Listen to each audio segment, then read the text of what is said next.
Bien, chers frères et sœurs dans le Seigneur, que la grâce et la faveur de notre Seigneur Jésus descendent et demeurent sur chacun et sur chacune de vous. Avant de commencer cette homélie, comme d'habitude, je voudrais dire merci à tous nos abonnés. Merci à vous toutes et à vous tous qui continuez d'être là avec moi, qui continuez d'accompagner cette chaîne, qui continuez d'aider à grandir et à s'épanouir. Merci pour vos likes, merci pour vos commentaires. Merci pour tous les messages que vous m'envoyez pour m'encourager et me donner toujours ce courage, ce sourire et cette santé afin que par la grâce de Dieu, je puisse continuer de vous servir. Aujourd'hui, nous célébrons le 26e dimanche du temps ordinaire de l'année liturgique A. Et ce dimanche nous rappelle qu'il n'est jamais tard pour devenir meilleur. Il n'est jamais tard pour changer. Il n'est jamais tard pour revenir à Dieu, pour quitter le chemin du péché vers le chemin de la conversion.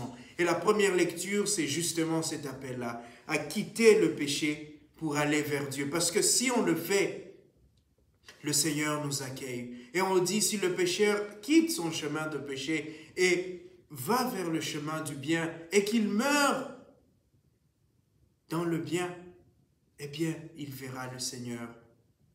Mais si celui qui est bon quitte le chemin de la bonté et meurt dans ce mal, alors il est perdu. Et donc c'est à moi de faire le choix. Et le Seigneur le dit, c'est aujourd'hui qu'il m'invite à faire ce choix. C'est aujourd'hui qu'il m'appelle à choisir comment est-ce que je veux vivre, comment est-ce que je veux mourir. Et ce choix est d'autant plus urgent que nous savons que hier, c'est l'histoire, c'est le passé. Demain, c'est un futur qui est incertain et nous n'avons qu'aujourd'hui. Tu n'as qu'aujourd'hui pour changer. Tu n'as qu'aujourd'hui pour faire le bon choix. Tu n'as qu'aujourd'hui pour commencer cette marche vers ta conversion. Regardez un peu quand nous allons au sport. Prenons l'exemple du sport. Tu te dis chaque jour, je vais commencer à faire le sport. Tu te dis chaque jour, je vais commencer. Et plus tu ne commences pas, plus rien ne change. Plus tu continues à procrastiner ce que tu dois faire, plus tu ne changes pas. Mais en même temps, si tu commences à faire le sport et que le corps commence à prendre le rythme du sport, le jour que tu arrêtes, le corps réchute encore. Et parfois, tu prends 2 semaines, 3 semaines, 1 mois d'intenses activités sportives et après ce mois, un bon jour, un bon samedi, tu t'es dit, bon, je vais sortir un peu avec les amis, je vais prendre une bière, parfois 2, tu vas manger du bon poulet ou de la bonne viande, et tu reviens fatigué, tu dors le samedi. Dimanche, tu te réveilles tard, tu t'es dit, bon, je suis fatigué aujourd'hui, je ne vais pas faire le sport. Ok, c'est encore 2 jours. Lundi, tu te réveilles, tu dis, bon, je vais faire le soir. Et le soir, il y a un ami qui t'appelle, qui te prend, et puis tu es parti. Et de fil en aiguille, tu vas finir par ne plus continuer le sport, ne plus continuer le rythme. Et qu'est-ce qui se passe? Le corps revient à la case de départ. La graisse que tu avais brûlée revient. Le poids que tu avais perdu revient. Et donc, on est toujours dans ce jeu-là. Je perds, je gagne. Je perds, je gagne. Et la vie spirituelle, c'est la même chose. Un moment, tu t'es dit, un dimanche, bon, aujourd'hui, je ne vais pas à la messe, il pleut. D'accord. Dimanche prochain, c'est un anniversaire. Le dimanche qui vient, tu vas trouver quelque chose d'autre. Et chaque fois, tu reportes le rendez-vous avec Dieu. Tu reportes ta conversion. Tu reportes ce que tu dois faire. Et avant que tu le saches, tu vas finir 1 mois. Et cela va aussi avoir des répercussions sur ta vie de prière, évidemment. Un soir, tu dors, tu te dis, je suis trop fatigué aujourd'hui, je ne vais pas prier, le Seigneur, il me connaît. D'accord? Tu dis, un jour sans prier, le Seigneur ne va pas me tuer pour ça. Sauf que demain matin, tu te réveilles pressé, tu vas au travail, tu reviens le soir, tu es fatigué, tu te dis, je suis trop fatigué aujourd'hui, je ne me sens pas. Et tu dors encore. Et donc, très facilement, on entre dans un rythme et on perd cette connexion, on perd cette chaleur spirituelle, on perd ses repères même. Et aujourd'hui, le Seigneur est en train de nous appeler. Il nous dit, il n'est jamais tard. Tu peux recommencer aujourd'hui. Tu peux commencer encore aujourd'hui. Il n'est pas tard pour te convertir. Il n'est pas tard pour demander pardon à cette personne-là. Arrête de procrastiner. Arrête de remettre ça à demain. J'ai un conflit avec quelqu'un. Demande-lui pardon maintenant. Cette femme à qui tu as manqué du respect, cet homme à qui tu as manqué du respect, demande-lui pardon maintenant. Tu n'as pas encore le courage, d'accord, on comprend, mais fais cet effort-là. Tu as vraiment un souci, parle à Dieu maintenant, c'est aujourd'hui. Tu t'es dit, je vais changer, je vais arrêter la bière, c'est maintenant que ça commence. Tu t'es dit, je vais arrêter la pornographie, je vais arrêter la masturbation, c'est aujourd'hui que ça commence.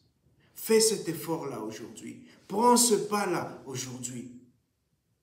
Et lorsque c'est très difficile, lorsque tu sens que je ne sais pas le faire, Saint Paul nous rappelle que la communauté est là pour nous soutenir. Il nous rappelle que nous sommes ensemble. Nous sommes ensemble sur le même bateau et que nous devons nous soutenir les uns les autres. Parce que nous tous, nous souffrons. Nous tous, nous avons ce problème. Nous tous, nous avons ce moment de peine, ce moment de fragilité. Et donc, nous devons être soudés. Nous devons être une communauté. Nous devons être, comme on dirait pour le sport, des coachs les uns pour les autres. Parce que vous savez, le coach, ce n'est pas lui qui soulève les haltères. Ce n'est pas le coach qui mange pour toi. Ce n'est pas le coach qui te prend et t'amène à la salle de sport. Mais le coach, ce qu'il fait, il te donne cette motivation-là. Il te fait croire en toi-même. Il t'aide à remonter le moral. Il t'aide à croire que tu peux y arriver, que tu peux mieux faire. Il te guide, il te montre la direction.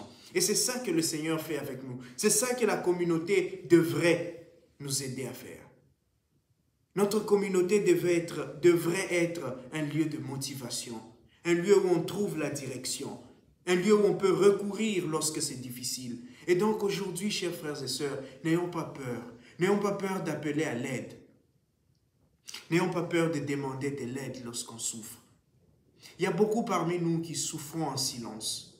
Il y a beaucoup parmi nous qui sont rongés par peut-être la colère, par peut-être la jalousie, par peut-être le regret, par peut-être le rejet. Et ils ne savent pas comment faire. Ils ne savent pas comment exprimer cela. Eh bien, la communauté est là pour ça. Tends la main à la communauté. Dis-toi, peut-être que ceux-là, ils peuvent m'aider. Ne néglige aucune aide. Ne néglige pas une personne parce que tu t'es dit, bon, cette personne, elle est comme ça. Peut-être que ton salut viendra de cette personne.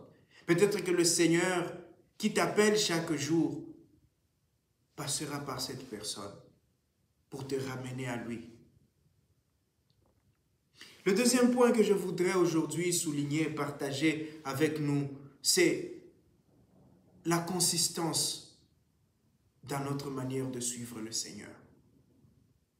Aujourd'hui, nous disons non. Demain, peut-être nous disons oui. Parfois, nous disons oui, Seigneur, je vais le faire et on ne le fait pas. Parfois, tu dis non et puis tu réfléchis et puis tu le fais. Parfois, tu dis non et tu ne le fais pas. Et parfois aussi, tu dis oui et tu le fais. Le deux cas que Jésus nous donne aujourd'hui, à ce deux cas, on ajoute encore deux. C'est qu'il y en a qui disent non et qui ne font pas. Et puis, il y en a qui disent oui et qui font. Aujourd'hui, réfléchis. Où es-tu? Es-tu de ceux qui disent non au Seigneur et qui ne font carrément pas sa volonté? Es-tu de ceux qui disent oui et qui ne font pas? Ou bien tu es de ceux qui disent parfois non et qui réfléchissent et qui retournent en eux-mêmes et qui se ravisent et qui vont faire la volonté de Dieu? Ou tu es finalement de ceux qui disent non et qui ne font rien? Aujourd'hui, c'est encore le jour. Le Seigneur nous donne encore une chance. Vis chaque jour comme si c'était ton premier, ton seul jour et ton dernier jour. Parce qu'il peut être le dernier jour. Et chaque fois, pose-toi la question, et si c'était le dernier jour? Et si lorsque je quitte mon lit, c'est mon dernier jour? Comment est-ce que je veux vivre ce jour-ci? Comment est-ce que je veux être avec moi-même, avec mes amis, avec mes parents, avec toutes les personnes autour de moi, avec ma communauté? Pense à cela chaque matin que tu te lèves et demande au Seigneur la grâce d'être un homme présent, une femme présente à la communauté. Demande au Seigneur la grâce de la conversion intérieure, de la vraie conversion. Demande surtout au Seigneur la grâce de la consistance sur le chemin de la vie spirituelle. Demande-lui la consistance sur ton chemin de la foi. Que le Seigneur nous aide à être des personnes pour les autres. Que le Seigneur nous aide à regarder les autres, comme dirait Saint Paul, comme supérieurs à nous, à voir le bien dans les autres, à voir le meilleur dans les autres et à les aider à grandir et à devenir meilleurs. Que le Seigneur nous donne ses grâces aujourd'hui et tous les jours. Amen.